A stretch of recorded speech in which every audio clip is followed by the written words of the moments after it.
In today's video, I'm going to teach you how to use dark mode in Adobe Acrobat and Acrobat Reader. If you're someone who spends a lot of time reading or editing PDFs, you know how tiring it can be on your eyes, especially if you're working late into the night.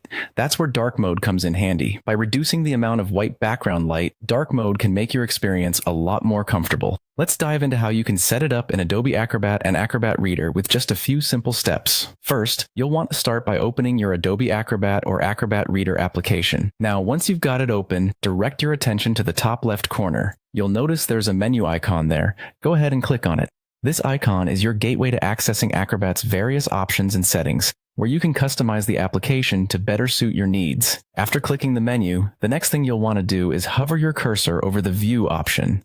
This is where you'll find display settings and is key to switching to dark mode. When you hover over View, a drop-down menu will appear, offering several options related to how content is displayed within the app. Now, from that menu, look for something called Display Theme. Under this section, you should see different theme options for your reader. You're going to want to select Dark Gray from the list. Dark Gray is the option that enables dark mode, changing the interface to a darker color palette that's easier on the eyes. It's worth noting that while this is often referred to as dark mode, Adobe labels it as dark gray in their settings. Just a couple of final steps before we wrap up. After selecting dark gray, be sure to apply the changes and save them. This ensures that the next time you open Adobe Acrobat or Reader, it remembers your preference for dark mode and keeps the theme consistent as you work on your documents. That's all there is to it. You've successfully enabled dark mode in Adobe Acrobat and Acrobat Reader.